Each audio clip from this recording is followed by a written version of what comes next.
여러분 안녕하십니까? 주식시장이 또다시 롤러코스터를 탔습니다. 이 장 초반 1% 넘게 급등하며 3,910선까지 올랐던 코스피가 널뛰기 장세를 보이더니 결국 하락 마감하며 3,840선까지 밀렸습니다. 이 매수세를 보였던 외국인이 매도세로 전환하면서 달러원 환율도 치솟았습니다. 자세히 들어보겠습니다. 이정민 기자. 네, 이정민입니다. 이 코스피가 상승분을 모두 반납하고 결국 하락 마감했죠? 네, 코스피는 지난주 금요일보다 0.19% 내린 3,846.06의 장을 마쳤습니다. 3,900선에 개장한 코스피는 오전 장 중 미국 기준금리 인하 기대감과 외국인 기관 투자자의 순매수에 힘입어 3,910선까지 상승했는데요. 외국인이 순매도세로 전환하자 변동폭을 키우면서 상승분을 모조리 반납했습니다. 기관이 8,900억 원어치를 사들였지만 외국인과 개인이 각각 4,250억 원, 4,500억 원 팔아치우면서 지수를 끌어내렸습니다. 시가총액 상위주에서는 대부분이 파란불을 켠 가운데 삼성전자는 2% 오른 96,700원의 장을 마쳤습니다. 기관과 외국인의 저가 매수세가 지수 전반에 순이입된 게 아니라 반도체, 그중 삼성전자에 집중되면서 오른 것으로 해석됩니다. 외국인이 국내 증시에서 매도 물량을 쏟아내면서 달러원 환율도 더 뛰었죠? 그렇습니다. 달러원 환율은 1원 50전 오른 1,477원 10전의 주간 거래를 마감했습니다. 국내 증시에서 외국인 투자자들이 4천억 원 넘게 순매도하면서 끌어올렸는데요. 6거래일 연속 고공행진을 하면서 주간 거래 종가 기준으로 7개월 반 만에 최고치로 뛰었습니다. 시장에서는 이달 말 나올 미국의 물가, 고용지표와 다음 달 연방공개시장위원회 FOMC 결과가 앞으로 환율 움직임을 결정할 것으로 보고 있습니다.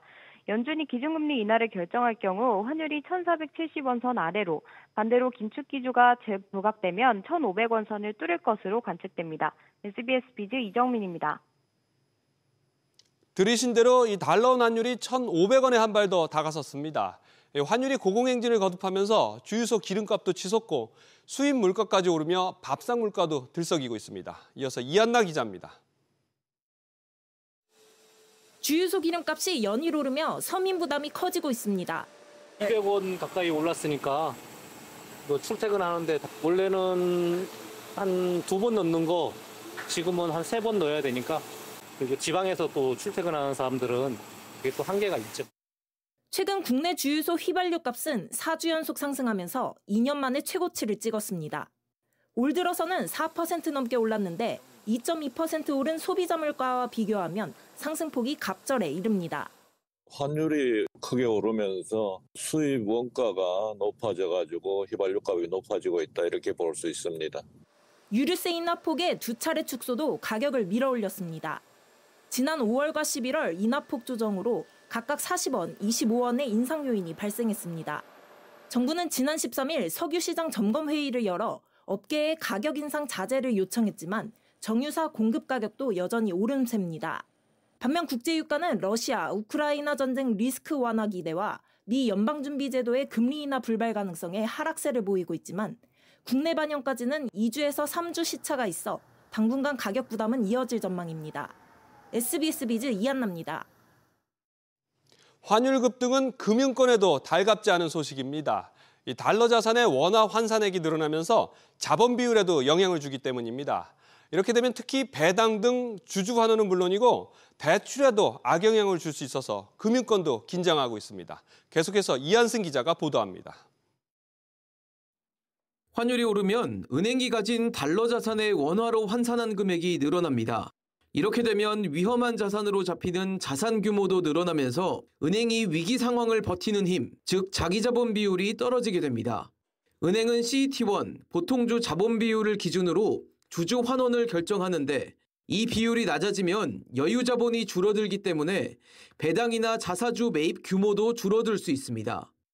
4대 금융지주는 올해 보통주 자본 비율이 13%를 넘으면 적극적인 주주 환원을 하겠다고 밝힌 상태입니다. 그나마 3분기까지는 환율이 1,400원대 초반에 머물면서 은행들이 자본 비율 목표치는 지켜낼 수 있었습니다. 하지만 최근 환율이 치솟으면서 연말 배당이나 자사주 매입과 같은 주주 환원 계획이 흔들릴 수 있다는 우려가 커지고 있습니다.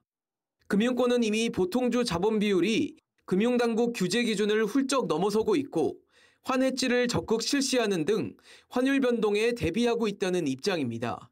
통상 환율이 10원 오를 때마다 은행의 보통주 자본 비율이 0.01에서 0.03%포인트 떨어지는 만큼 달러원 환율 임계치는 1,600원 선이 될 것으로 전망됩니다. 일각에서는 고환율이 은행 대출에도 영향을 줄 수 있다는 시각도 있습니다.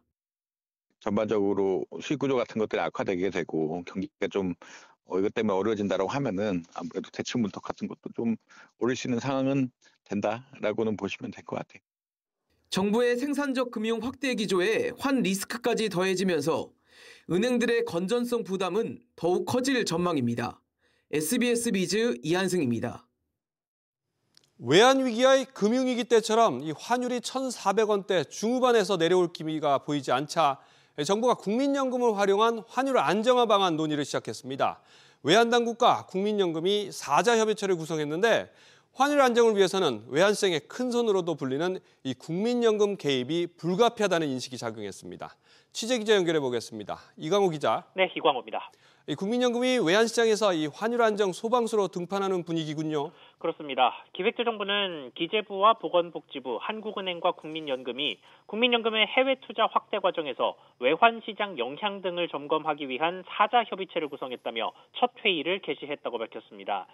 사자협의체에서는 국민연금의 수익성과 외환시장의 안정을 조화롭게 달성할 수 있는 방안이 논의될 계획인데요. 일각에선 국민연금이 더 적극적으로 환 해지에 나서는 방안도 논의될 거란 관측도 나옵니다. 국민연금의 해외 자산 규모는 약 700조 원에 달합니다. 시장에서는 이 중 일부만이라도 달러 매도 비율을 높인다면 시장에 달러 유동성을 공급해 환율 상승 압력을 낮출 수 있을 것으로 보고 있습니다. 그런데 이 국민들 노후 자금을 이렇게 환율 안정에 동원할 경우에 국민연금 수익률이 낮아지는 건 아닌지 우려되는군요.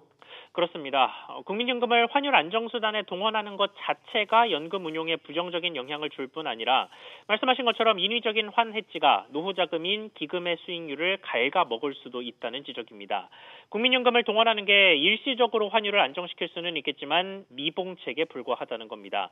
뿐만 아니라 시장에서는 국민연금이 전략적 환 해지에 나서는 조건을 달러원 환율이 5거래일 이상 1,451원을 넘기는 경우로 보고 있는데요. 미국이 국민연금의 등판을 부정적으로 보고 있다는 해석도 있어서 우리 입지가 좁아질 우려도 적지 않습니다. SBS 비즈 이광호입니다. 계속해서 다음 소식 전해드리겠습니다. 금융권의 연말 대출 셧다운이 결국 현실화됐습니다. 주요 은행들이 대출문을 하나둘 닫기 시작했습니다. 더 큰 문제는 내년이라고 해서 이 상황이 더 나아질지 불투명하다는 점입니다. 유선우 기자가 보도합니다. 온라인 커뮤니티에는 대출이 막힌다는데 잔금일을 맞출 수 있겠냐는 글이 잇따르고 있습니다. 연말은 물론 연초 잔금을 앞둔 실수요자들까지 불안해하고 있습니다. 금융권에선 대출 절벽이 현실화했습니다. 국민은행과 하나은행 등 시중은행은 물론 신협과 수협 등 상호금융까지 속속 대출문을 닫고 있습니다. 시중은행이 대출을 막으니까 사람들은 단위 농협이나 인터넷 은행으로 몰리고 있습니다. 하지만 이들 대출이 닫히는 것도 시간 문제입니다. 현재까지는 가계대출 중단에 대한 계획은 없으나 타임이 중단한 것처럼 쏠림 현상이 있으면 당연히 이어지는 조치들이 있지 않을까 싶습니다. 이미 4대 은행은 올해 들어 금융당국에 냈던 가계대출 증가액 한도 목표치를 초과해 대출 여력이 없는 상황입니다. 예년 같으면 연초에 대출 창구가 다시 열리지만 내년에도 지금 상황이 그대로 이어질 수 있습니다. 평소와 같으면은 매년 초 고객 유치를 위해서 가계대출 문턱을 낮추는 등의 조치가 이루어졌겠지만 내년에는 시장 상황의 불확실성이 커짐에 따라 그런 조치들을 기대하기에는 조금 가능성이 낮아 보인다라고 볼 수 있을 것 같습니다. 대출 문턱을 넘더라도 이자율이 크게 오르면서 실수요자 부담은 더 커질 전망입니다. SBS 비즈 류선우입니다. 그렇다면 은행들은 어떻게 이렇게 대출 목표치를 빨리 채웠을지 살펴봤습니다. 국내 연구기관의 집계 결과 역시나 서울의 주택담보대출이 대거 몰린 것으로 나타났습니다. 연령대로는 상대적으로 자산이 적은 40대 이하에서 대출을 대부분 끌어다 썼습니다. 지웅비 기자, 우선 지역별 차이부터 정리해 주시죠. 네, 한국금융연구원이 코리아 크레딧 뷰로 표본 자료로 추정한 결과인데요. 지난 2분기 말 기준 서울 거주자 주담대 잔액은 직전해보다 11.5% 증가했습니다. 반면 경기 인천을 포함한 타 지역은 5.2%에서 6.5% 증가하는 데 그쳤습니다. 서울이 이들의 약 2배 수준에 달한 겁니다. 보고서에 따르면 지난해부터 수도권과 비수도권 간 평균 주담대 잔액 증가율 격차가 벌어지기 시작했는데요. 특히 작년 4분기부터는 수도권 내에서도 서울이 경기 인천보다 더 빠르게 증가했습니다. 그런가 하면 연령대별로는 이 40대 이하에서 집을 사려고 대출을 많이 받았다고요? 네, 40대 이하의 차입 증가가 두드러졌습니다. 이들은 지난해 4분기부터 올해 상반기까지 3개 분기 동안 직전해보다 1인당 평균 8천만 원을 더 빌렸습니다. 반면 같은 기간 50대 이상 차주에선 차입금이 1,000만 원 늘어나는 데 그쳤습니다. 이 기간 40대 이하에서 청구채 원리금 상환 비율은 26.9%, 28.6%로 강남과 강북이 비슷한 수준이었습니다. 자료를 분석한 김현열 연구위원은 서울 내 주택 구입을 위해 소득, 주담대 비율 등이 허용하는 최대한의 대출을 일으켰을 것이라고 분석했습니다. 물론 627, 11호 부동산 대책이 반영되며 지역별 주담대 격차가 완화될 걸로 보이는데요. 다만 40대 이하의 서울 선호 현상이 이어질 경우 주담대 규제 부작용으로 서울 전월세 가격이 집중적으로 증가할 수 있다는 분석입니다. SBS 위즈 지훈구입니다. 하청 노동자들이 원청 사업주와 직접 교섭할 수 있도록 한 이른바 노란봉투법이 내년 3월부터 시행됩니다. 이를 앞두고 정부가 시행령 개정안을 오늘 입법 예고했습니다. 그런데 정부가 노사 교섭창구 단일화의 큰 틀은 유지하면서도 여러 교섭창구를 인정하기로 하면서 노사 혼란이 예상됩니다. 먼저 서주영 기자의 보도입니다. 현행 노동조합법상 하나의 사업장에 노조가 여러 개일 경우 대표 노조 한 곳을 정해 교섭을 진행해야 합니다. 교섭 창구를 단일화해 혼란을 막기 위해서입니다. 그러나 앞으로는 한 사업장에서도 여러 개별적인 노동자의 교섭 요구가 받아들여질 수 있습니다. 고용노동부는 현행 교섭 창구 단일화의 큰 틀은 두되 분리교섭도 인정하는 노란봉투법 시행령 개정안을 입법 예고했습니다. 현행 제도 내에서 하청 노조의 교섭권을 최대한 보장하여 원하청 노사의 실질적인 교섭을 촉진하고 안정된 교섭 체계를 이루기 위해 노동조합법 시행령 등을 보완하게 되었습니다. 이에 따라 노동부는 교섭단위 분리제도를 가동합니다. 개별 교섭에 대한 노사 합의가 이루어지지 않을 경우 노동위원회가 근로조건과 고용 형태, 교섭 관행 등을 바탕으로 교섭단위의 통합과 분리를 결정해주게 됩니다. 교섭 창구 단일화 폐지를 주장해온 노조는 이번 시행령 역시 소수 노조에 대한 차별로 이어질 거란 반응입니다. 창구 단일화를 전제로 교섭 단위 분리를 활용하라는 노동부의 시행령은 하청 노동자의 원청 교섭을 무력화하는 결과를 초래할 것이므로 폐기할 것을 권고한다. 경영개혁 시 분리교섭을 열어둠에 따라 사실상 교섭 창구 단일화의 취지가 흐려졌다고 우려하고 있습니다. SBS 비즈 서주연입니다. 이번 정부가 입법 예고한 개정안은 직무와 이해관계 또 노조 특성에 따라서 교섭 단위를 분리하고 그 분리된 단위 안에서 창구 단일화를 추진하는 방안입니다. 정부의 이 같은 후속 입법에도 불구하고 개정노동법을 둘러싼 혼란은 여전합니다. 교섭 지연과 혼선 심화를 우려하는 경영계뿐만 아니라 노노 갈등 역시 이미 불씨가 당겨졌습니다. 이어서 안지혜 기자가 보도합니다. 노란봉투법이 시행되면 하청노조의 협상력은 커지고 원청노조가 독점하던 교섭권과 영향력은 줄어듭니다. 원청노조 입장에서는 달갑지 않은 변화입니다. 노노 갈등은 이미 시작됐습니다. 정규직 직원들로 구성된 인천국제공항공사 노동조합은 최근 정부가 공사를 노봉법 제1호 시범사업장으로 추진하려고 한다면서 공개적인 반대를 이어가고 있습니다. 정부의 일방적 졸속 정규직 전환으로 인해 가지고 각 현장 사업장들은 노노 갈등이 심하게 일어나고 그 상처가 아직까지 치유가 안 됐어요. 일방적으로 추진하다 보면 똑같이 그 피해는 노동자한테 돌아가고. 대개에서는 개정노조법 시행 이후 자칫 기업 경영 자체가 어려워질 수 있다는 우려도 나옵니다. 현대차의 경우 사내외 협력사를 모두 합하면 8,500개에 달하는데 극단적으로 이들 노조가 모두 현대차를 상대로 직접 교섭을 요구하게 될 수 있어서입니다. 실제로 아직 노란봉투법이 시행도 전이지만 현대제철과 한화오션에서는 원청을 향한 하청노조의 직접 교섭 요구가 이미 시작됐습니다. 정부는 다음 달 사용자성 인정 범위를 구체화할 예정인데 기업별 계약 관계가 천차만별인 만큼 판례에 근거한 지침으로 논란이 정리될 수 있을지가 추가 쟁점입니다. SBS 비즈 안지입니다.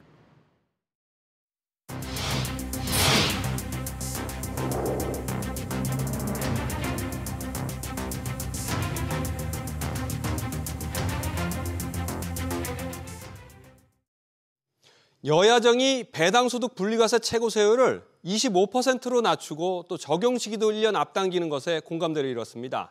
하지만 적용 대상을 놓고는 아직 이견이 커서 추후 논의를 이어가기로 했습니다. 취재기자 연결해서 알아보겠습니다. 정보윤 기자. 네, 정보윤입니다. 정부와 국회가 배당소득 분리과세 심사에 돌입했죠. 합의에 진전이 있었나요?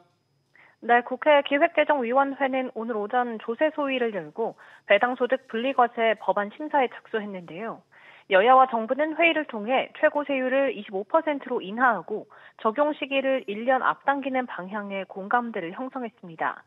이에 따라 내년부터 상장사 주식 투자자의 배당소득은 근로이자 소득과 분리해 낮은 세율의 세금을 부과하는 새 제도가 도입될 전망입니다. 배당 성향이나 배당 증가율 등 적용 요건에 대해서는 추후 논의를 갖기로 했는데요. 정부 안에 담긴 요건은 배당을 특별히 늘리지 않더라도 달성할 수 있다 보니 배당 유인 효과가 낮다는 지적이 나온 데 따른 것입니다.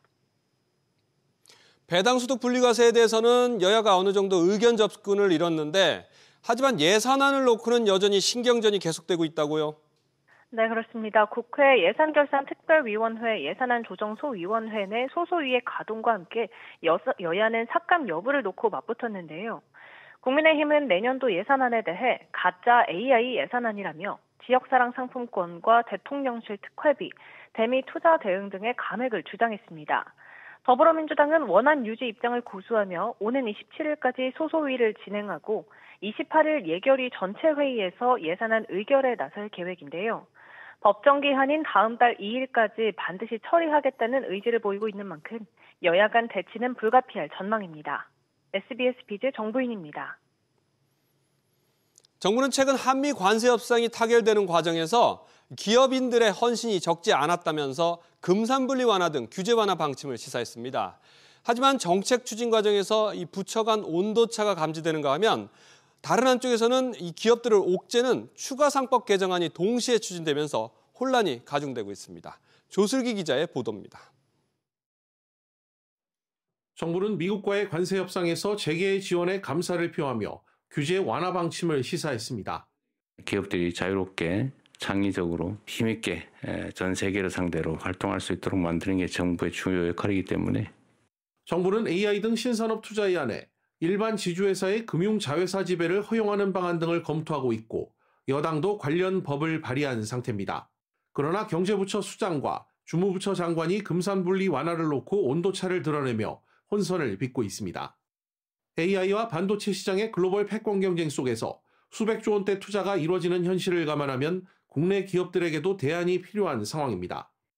기업들에게는 굉장히 절실하게 필요한 부분이고요. 신중한 건 좋지만 그 지나친 신중은 오히려 국민 경제 발전에 도움이 되지 않는다고 생각합니다. 임직원 보상의 경영권 방어 목적으로 자사주를 활용하는 것을 제한하는 3차 상법 개정도 가시화되고 있습니다. 1년 이내에 자사주를 소각하지 않거나 소각 의무를 이행하지 않으면 과태료를 부과하는 방안이 거론됩니다. 자사주 이용 규제 강화 분위기 속에 태광산업은 그동안 검토해온 자사주 기반 교환사채 발행 계획을 오늘 전격 철회했습니다. 대미 관세위기 공조를 계기로 친기업 정책 기대감이 커지는 상황이지만 반기업 정책들도 잇따라 추진되면서 재계의 혼란은 당분간 이어질 수밖에 없는 상황입니다. SBS 비즈 조슬기입니다. 금융감독원이 홈플러스 사태와 관련해서 사모펀드 운영사 MBK 파트너스에게 중징계를 사전 통보했습니다. 이 중징계가 확정되면 각종 감독 규제가 강화되는데 특히 국민연금공단 위탁 운영사에서 탈락하는 등 파장이 커질 수 있습니다. 롯데카드 해킹 사태부터 이번 징계까지 MBK가 사면 초과에 빠졌다는 분석입니다. 신성우 기자의 보도입니다. 지난 8월 이찬진 금융감독원장의 취임 이후 금융당국의 MBK 파트너스에 대한 제재 검토는 급물살을 탔습니다. 취임 2주 만에 홈플러스 사태 관련 MBK에 대한 전면 재조사가 진행됐고 MBK가 홈플러스 상환 전환 우선주에 상환권 조건을 변경하면서 투자자 이익을 침해했는지를 들여다봤습니다. 재조사 개시 3개월 만에 금융감독원은 MBK의 직무 정지를 포함한 중징계를 사전 통보했습니다. 기관 전용 사모펀드 운용사를 대상으로 중징계를 추진하는 것은 이번이 처음입니다. 현재 검찰이 MBK가 홈플러스 기업회생 신청 계획을 숨긴 채 단기 사채를 발행했다는 혐의를 살펴보고 있어 당국의 추가 제재 가능성도 있습니다. 등록 취소에서 보면은 최근 3년간 금융법령 위반으로 벌금 5억 원 이상 형사처벌 받은 사실이 없을 것 이런 부분이 있기 때문에 그게 이제 나오면 그 부분은 당연히 GP의 등록 취소가 되는 거고. 일각에서는 MBK가 지분 약 60%를 보유하고 있는 롯데카드에도 불똥이 튈 수 있다는 관측이 나옵니다. 검찰 수사와 징계 결과에 따라 MBK의 대주주 자격도 위태로워질 수 있습니다. 심사는 지금 진행하고 있습니다. 그래서 그 결과에 따라 엄격 필요하면 조치를. MBK 측은 당국의 중징계안에 대해 향후 제재심 등 이어질 절차에서 성실하게 소명하겠다고 밝혔습니다. SBS 비즈 신성우입니다. 물가 상승과 이 폭우 같은 이상기후가 겹치면서 대형 손해보험사들의 자동차 보험 손해율이 이제는 90%에 육박하는 수준까지 올랐습니다. 이에 따라 그동안 동결돼 왔던 자동차 보험료가 내년에는 인상될 가능성이 커지고 있습니다. 오서영 기자. 네, 오서영입니다. 올해 자동차 보험 손해율 지난해보다 훨씬 뛴 상황이죠? 네, 그렇습니다. 지난달 대형 손해보험사 4곳의 자동차 보험 손해율은 87.4%로 집계됐습니다. 지난해보다 2.2%포인트 상승했는데요. 올 들어 지난달까지의 누적 손해율은 더 뛰었습니다. 대형 4개사의 차보험 누적 손해율은 지난해 같은 기간과 비교하면 4.2%포인트 오른 85.7%를 기록했습니다. 4년 연속 보험료를 깎으면서 같은 사고에 동일한 보험금을 지급해도 부담하는 손해액의 비율이 커지게 된 건데요.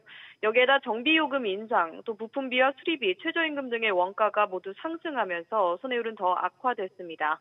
자동차 보험 손익분기점에 해당하는 손해율은 통상 80% 선인데 이 손해율이 이상으로 오르면서 손보사 적자로도 이어지고 있는 상황입니다. 이달 가을 여행 시기에 다음 달 폭설 영향까지 겹치면 손해율은 더 상승할 거란 전망입니다. 그래서 내년에는 이 자동차 보험료가 인상될 거란 전망이 나오고 있죠. 네, 그렇습니다. 앞서 삼성화재는 내년 차보험료 인상을 검토하고 있다고 공식 발표했는데요. 손해율이 갈수록 오르는 상황에서 다른 보험사들도 내년에는 보험료를 올려야 적자를 면할 거란 입장입니다. 현재 삼성화재, 현대해상, KB손해보험의 자동차 보험 손익은 이미 3분기 적자로 전환했는데요. 다만 차보험은 의무보험인 만큼 물가에 미치는 영향이 있다 보니 당국이 보험료 인상을 예의주시하는 경향이 있습니다. 금융당국은 연말 손해율 상황을 살핀다는 입장으로 더 악화될 경우 내년 보험료 인상이 불가피할 것으로 보입니다. SBS 비즈 오서영입니다. 온실가스 배출권도 주식처럼 증권사의 계좌를 열고 증권사 거래 시스템으로 거래할 수 있게 됐습니다.